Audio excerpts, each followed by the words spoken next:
Hello friends, welcome to defence matrix. तो कल एक काफ़ी बड़ा इवेंट हुआ।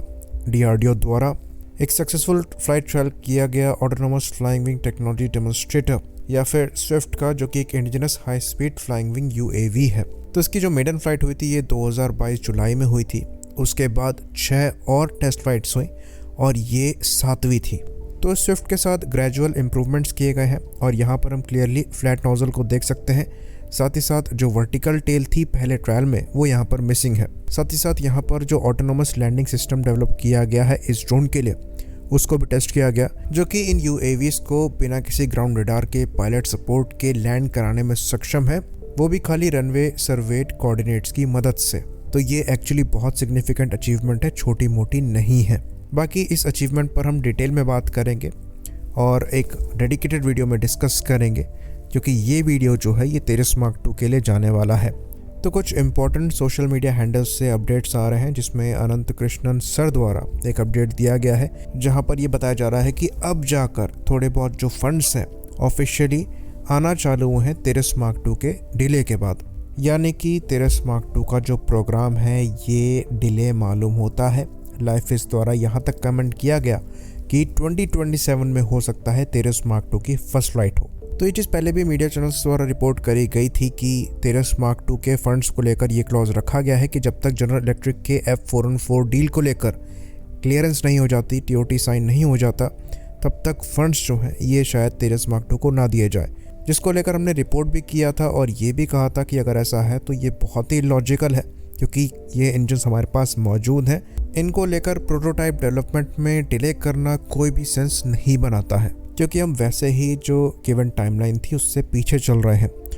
पर अब ऐसा लग रहा है कि ये सही बात थी और फंड्स जो हैं ये रोके गए थे और अब जाकर मिल रहे हैं, जबकि फंड्स के लिए जो क्लियरेंस है सीसीएस का ये 2022 अगस्त में ही दे दिया गया था। तो चीज़ें बदली हैं फंड्स को लेकर, डिफेंस प्रोक्योरमेंट को लेकर, पर अभी भी काफ़ी बड़े चेंजेस होना बाकी हैं।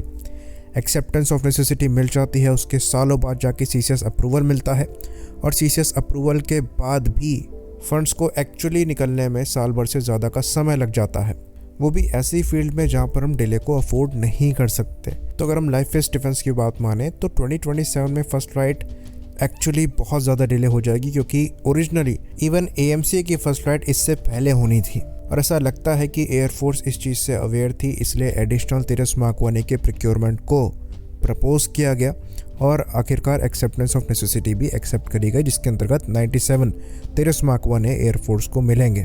खैर पर्सनली हमें ऐसा लगता है कि रोल आउट जो है ये तेरस मार्क 1 का 2025 तक हो सकता है और फर्स्ट फ्लाइट 2026 तक हो सकती है। 2027 थोड़ा ज़्यादा ही हम आगे ले गए हैं, वहाँ तक नहीं जाना चाहिए, पर जिस हिसाब से चीज़ें चल रही हैं गारंटी तो हम बिल्कुल नहीं ले सकते। तो अब ये समझ लेते हैं कि इसके डिले से होगा क्या। तो इंडियन एयरफोर्स की रिक्वायरमेंट है एडिशनल एयरक्राफ्ट्स की, वो भी अच्छे खासे नंबर में।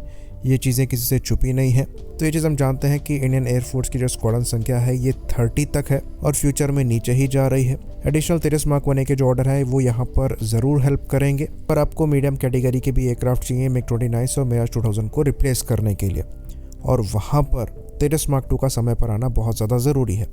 और अगर ऐसा नहीं होता है तो जो MRFA कंपटीशन पर इंडियन एयरफोर्स का जोर है वो और भी ज़्यादा पड़ेगा और एयरफोर्स इस चीज़ को ज़्यादा पिच करने की कोशिश करेगी।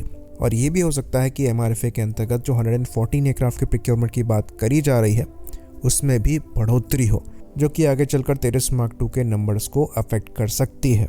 तो अभी हम ऐसी सिचुएशन में हैं जहाँ पर हम कैपेबिलिटी के साथ कॉम्प्रोमाइज़ नहीं कर सकते, क्योंकि चाइना का बिल्डअप जो है ये बहुत ज़्यादा फास्ट पेस में हो रहा है और अनफॉर्चुनेटली जिस तरीके से चीज़ें बढ़ रही हैं हम यहाँ पर ना चाहते हुए भी कॉम्प्रोमाइज़ कर रहे हैं और ये एक्चुअली फ्रस्ट्रेटिंग है, क्योंकि हम कोई ऐसी सिचुएशन में नहीं है जहाँ पर हम ये अफोर्ड कर सकें। चाइना के साथ एक बड़ा इंसिडेंट पहले ही हो चुका है और उसके बाद भी ऐसे इंपॉर्टेंट प्रोजेक्ट्स में डिले होना कहीं से भी सेंस नहीं बनाता है और हमारी सीरियसनेस को दिखाता है ऐसे इंपॉर्टेंट मुद्दों को लेकर। तो हमें एक बैलेंस मेंटेन करके चलना है कैपेबिलिटी और इंडिजिनस सिस्टम्स को सपोर्ट करने को लेकर। तो अगर इंडिजिनस सिस्टम्स को डेवलप होने में डिले हो रही है तो हमें कैपेबिलिटी से कॉम्प्रोमाइज़ करना पड़ेगा अगर हम उन्हें सपोर्ट करना चाहते हैं, और अगर कैपेबिलिटी से कॉम्प्रोमाइज़ नहीं करते हैं तो हमें ऑल्टरनेटिव्स को देखना पड़ेगा, जो कि अल्टीमेटली इंडिजिनस प्रोग्राम को अफेक्ट करेगा।